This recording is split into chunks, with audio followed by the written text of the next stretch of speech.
Sorry sorry sorry sorry sorry. Hi dude and welcome to Telugu anime wood. మన ఛానల్ని first time visit చేసినట్టయితే కొంచెం like చేసి subscribe చేసుకోండి. అలాగే పక్కన ఉన్న బెల్ నోటిఫికేషన్ ఆన్లో పెట్టుకోండి. అదే విధంగా మరొక విషయం మీకు చెప్పాలి.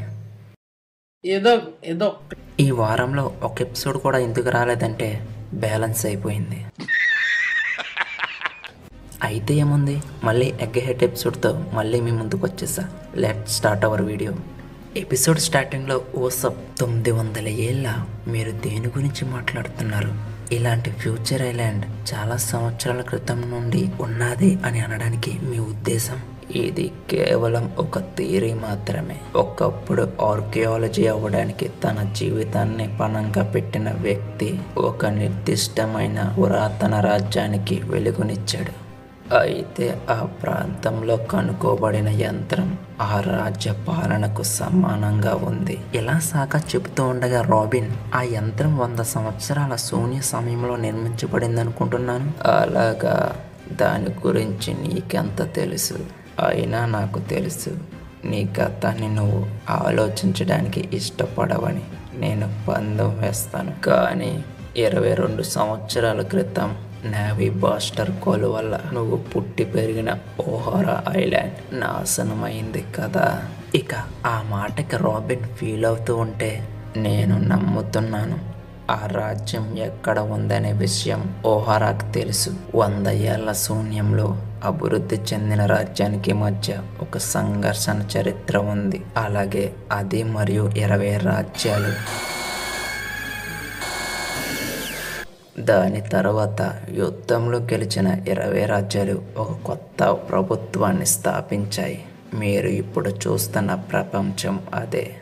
మరియు ఆ పురాతన రాజ్యం యొక్క వాస్తవం ఎవరికి తెలియకుండా ఉండడానికి వారు దానిని చరిత్ర నుండి పూర్తిగా తొలగించడం జరిగింది. ఇదంతా నమ్మలేకపోతున్నాము. ఇదంతా నిజమా అని ఓసప్ ఫ్రాంకీ అంటూ ఉంటే, నేను అర్థం చేసుకోలేనంత గొప్ప కాదేమి కాదిది అని సాంచి అంటుండగా నామి, అవునా, అయితే కంప్లీట్గా తుడిచిపెట్టేశారా?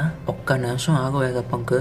దాని గురించి ఓహరాకి బస్టర్ కాల్ వస్తే దాని గురించి నేర్చుకున్న వ్యక్తులు, నువ్వు అనుకున్నది నిజమే, అందరూ చనిపోయారు. ఇక అది విన్న సాంజీ ఓసప్, ఇప్పుడు ఇదంతా మాకెందుకు చెప్పు, మమ్మల్ని కూడా వాళ్ళకలాగే చంపేమనా అని అంటూ ఉండగానే ఓసప్ బుర్ర నేలకేసుకుని కొట్టుకుంటూ ఉంటాడు మర్చిపోవడానికి.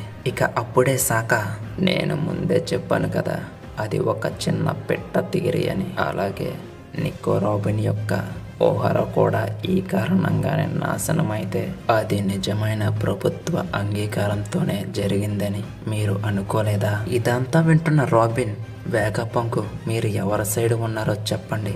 ఓహరా పండితులు విలువైన వస్తువులను అధ్యయనం చేస్తూ ఒక సిద్ధాంతాన్ని రూపొందించారు. అయితే మీరు ఉన్నత పదవిలో ఉన్నారు కాబట్టి ప్రభుత్వం ఇలా చేస్తుందని మీకు ముందే చెప్పి ఉంటుంది కదా. లేదు, వారు నాకు ఏమీ చెప్పలేదు. ఆ నియమం ఇప్పటికీ ఉంది. నేను ప్రభుత్వానికి అనుబంధంగా ఉన్నప్పటికీ వారిని ప్రశ్నిస్తే చంపేస్తారు. ఇక వేగపంకనే చంపేస్తానని విన్నాక ఓసప్, రే వదిలేరా పోతాం అంటే రాబిన్, అయితే మీకు ఆ రాజ్యం గురించి ఎలా తెలిసింది? అయితే తప్పకుండా ప్రపంచం యొక్క నలుమూల నుంచి సంపాదించిన పుస్తకాలు అని అంటూ ఉండగానే సాకా, ఓహారా యొక్క సంకల్పం ఇంకా జీవించే ఉంది. ఆ రోజు ప్రపంచం అయోమయంలో పడింది. ఓహారా ప్రపంచంలోనే అత్యంత అధునాతన పరిజ్ఞానం కలిగిన ద్వీపం. కానీ రాత్రికే అది నాశనమైనప్పటికీ ఒక అమ్మాయిని మాత్రం కాపాడుకుంది. అయితే వరల్డ్ గవర్నమెంట్ని కూలదోయడానికి పన్నాగం పండుతున్నారు అని ఓహారా అనేక ఆరోపణలను ఎదుర్కొంది. ఆ ఘటన జరిగిన కొన్ని నెలల తర్వాత నేను ఓహారాను చూడడానికి వెళ్ళాను. ఎందుకంటే నాకు ప్రొఫెసర్ క్లవర్ తెలుసు. అందుకే పుస్తకాలను వెలికి తీయాలనుకున్నాను. ఇక వెంటనే రాబిన్, అంటే అతను మీకు తెలుసన్నమాట? అవును, అతను 100 సంవత్సరాలు దీనిలోనే నిమగ్నమై ఉన్నాడు. మరియు దాని గురించి సంబంధించిన పత్రాలు తెలుసుకోవాలని ప్రపంచం మొత్తం వెతకడం మొదలుపెట్టాడు. ఎన్నో సాహసాలు కూడా చేశాడు. అయితే అతన్ని నావి 10 సార్లు అరెస్ట్ చేయడంతో జైలుకు కూడా వెళ్ళాడు. మరియు అతను ప్రపంచంలోనే అత్యంత ప్రసిద్ధి చెందిన పురావస్తు శాస్త్రవేత్తగా అయ్యాడు. అతనిని చూసి ఇష్టపడ్డ పండితులందరూ ఓహారాలో ఒక్కటిగా చేరుకున్నారు. అప్పుడే ఆ ఐలాండ్ ఆర్కియాలజీకి సెంటర్గా ఉండేది. అతను ప్రతిభావంతుడు కాబట్టి ఎలాంటివి జరగవచ్చని మీరు చెప్పవచ్చు. ఇక ఇలా సాకా చెబుతూ ఉండగా పాస్ట్లో క్లవర్ శాస్త్రవేత్త, గతం అనేది మానవాళికి సంబంధించినది. ఆ చరిత్రను తెలుసుకోవాలనుకునే వ్యక్తిని ఆపే హక్కు ఎవరికీ లేదు. పురాతన డాక్యుమెంట్స్ మరియు కొన్ని ఫోనోగ్లిఫ్లను విశ్లేషించడం ద్వారా మేము చివరికి ఒక దేశం యొక్క ఉనికిని గమనించాము. కానీ ఇప్పుడు దాని జాడ ఎక్కడా లేదు. పత్రాలు వెలుగులోకి వచ్చాక ఒక గొప్ప రాజ్యం యొక్క ఉనికిని తెలుసుకున్నాము. అది గతంలో చాలా శక్తిని కలిగి ఉన్నట్లు కనిపించినప్పటికీ ఈ దేశం యొక్క సమాచారం మొత్తం తొలగించబడింది. అంటే మిత్ర దేశాల చేతుల్లో ఓడిపోయామని వారు బహుశా కనిపెట్టేశారేమో. తరువాత అది వరల్డ్ గవర్నమెంట్ గా మారింది మరియు భవిష్యత్తుకి ఆ సమాచారాన్ని అందజేయాలని వాటి సమాచారాన్ని రాళ్లపై చెక్కారు. నిజానికి ఆ రాళ్ళు నేటికి ఇంకా ఇక్కడే ఉన్నాయి. అవే ఫోనోగ్లిఫ్లు. ఇక ఇలా చెబుతూ ఉండగా అప్పుడే ఎల్డర్, అలాగా అది ధైర్యమైన మాటలే. పూర్వం యొక్క ఆయుధాలు ప్రపంచాన్ని ముప్పు తిప్పలు పెడుతుందనేది నిజం. అయితే వాస్తవానికి వరల్డ్ గవర్నమెంట్ మరింత ముప్పుగా మారింది కదా.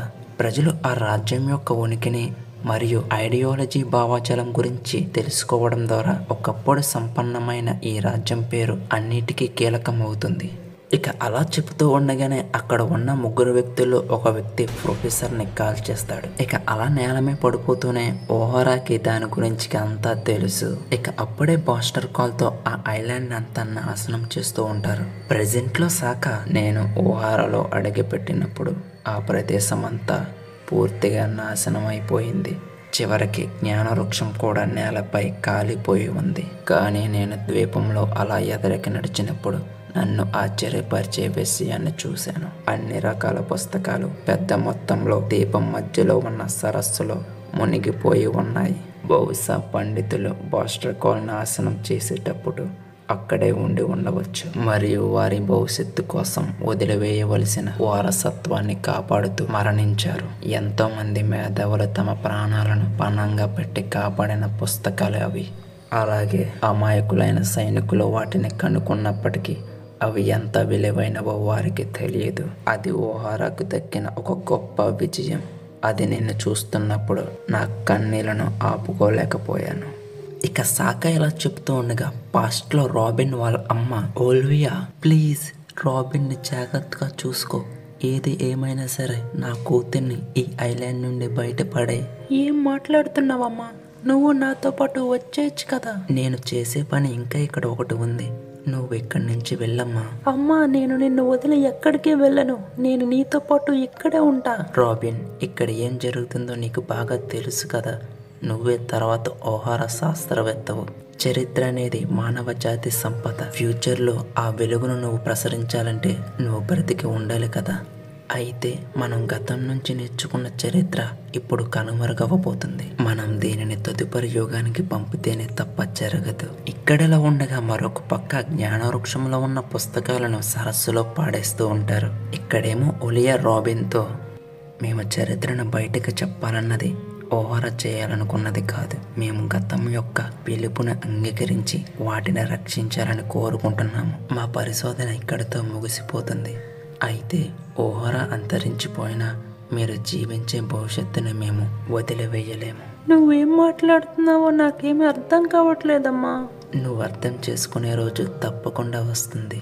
ఇక దానితో ఓమ్లియా రాబిన్ని తీసుకుని అక్కడి నుంచి వెళ్ళమని సాల్కి చెప్పడంతో,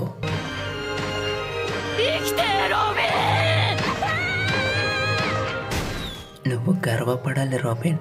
మీ అమ్మ ఎంతో మంచిది. ఒక్కరోజు ఈ ఐలాండ్ చరిత్రను నువ్వు ఈ ప్రపంచానికి తెలియచేయాలి. ప్రపంచానికి వ్యతిరేకంగా పోరాడిన ఓహారా.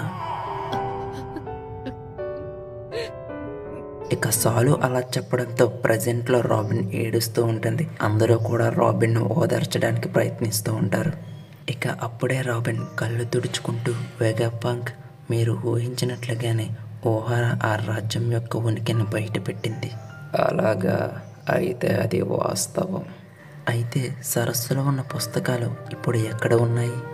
నేను వాటిని తిరిగి పంకు హజార్డ్కి తీసుకువెళ్ళాలనుకున్నాను, కానీ ఉన్నతాధికారులకు ఈ విషయం తెలిస్తే అంతా ముగిసిపోతుంది. అలాగే నేను ఆ కుర్రోళ్ళతో పరిగెత్తాను. ఇక్కడ ఇలా సాకా చెబుతూ ఉండగా మరొక పక్క లూఫీ, చాపర్ జాయింట్ రోబోట్ని తనిఖీ చేస్తూ ఉంటారు. అలాగే ఫ్రాంకీ చేసే యాక్షన్ని ఇమిటేట్ చేస్తూ ఉంటారు. ఇదంతా చూస్తున్న బన్నీ వీళ్ళు ఏం చేస్తున్నారో ఏమీ అర్థం కాదు. జింబే ఏమో వాళ్ళు చేసేది చూసి నవ్వుకుంటూ ఉంటాడు. కానీ ఇక్కడ లూఫీ, చాపర్ డైరెక్ట్గా వెళ్ళి రోబోట్ తలలో తలలు పెట్టేస్తారు. తర్వాత ఇద్దరు తలకాయను లాక్కోవడానికి చాలా పురాకులు కూడా పడతారు. అయితే వాళ్ళు ఎంత చేసినా రోబోట్ కదలకపోవడంతో మంచి ప్లాన్ వేస్తారు. ఏమిటంటే ఏ పేరుతోనైనా పిలిస్తే ఆ రోబోట్ పలుకుతుందేమోనని తమకు తెలిసిన అనేక పేర్లతో పిలుస్తూ ఉంటారు. Example Robomaru, big robo, Robotora, marshal robo, robo ace, victory robo, robo king ఇలాంటివి అన్నమాట. ఇదంతా చూసిన బన్నీ ఏంట్రా ఈ టార్చరు పిల్ల బచ్చల్లరా అంటుంది. ఇక అప్పుడే డిఫరెంట్ టైప్స్ ఆఫ్ కలర్స్తో వెంటనే ఒక వ్యక్తి అక్కడ ప్రత్యక్షమవుతాడు. ఆ ఎఫెక్ట్స్కి లూఫీ తలకి ఒక బొక్క కూడా పడుతుంది. అక్కడికి వచ్చింది ఒక ముసలోడు. అరే చాపరు, ఇంతకు ముందు ఆ ముసలోడు అక్కడ ఉన్నాడా అని లూఫీ అంటే, చాపర్ నేను అదే ఆలోచిస్తున్నాను లూఫీ.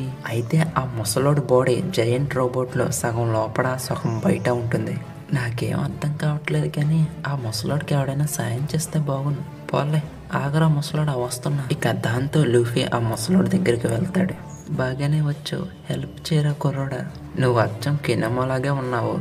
ఇక ఏదోలాగా కింద మీద పడే ఆ ముసలోడిని బయటికి లాగేస్తే బన్నీ అతన్ని చూడగానే వీడిని ఎక్కడో చూసినట్టు ఉందని దగ్గరికి వెళ్తుంది. థ్యాంక్స్ రా కుర్రోడా నన్ను లాగినందుకు.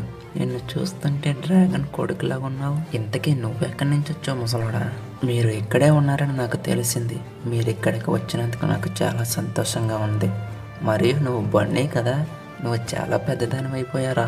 రే ముసలవేగా పంకు, నువ్వు బాగా ఎదిగినందుకు నేను చాలా సంతోషిస్తున్నాను అని గాలిలోకి ఎగిరితే అది చూసిన లూఫీ, ముసలోడా నువ్వు గాల్లో ఎలా ఎగురుతున్నావు?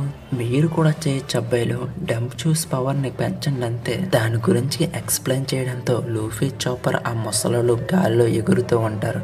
అప్పుడే ఇతను ఈ ప్రపంచంలోనే అతిపెద్ద బ్రెయిన్ కలిగిన వ్యక్తి, అతనే గొప్ప జీనియస్ సైంటిస్ట్ అయిన డాక్టర్ వెగపాంక్ మీ ముందుకు నెక్స్ట్ ఎపిసోడ్తో వచ్చేస్తున్నాడు.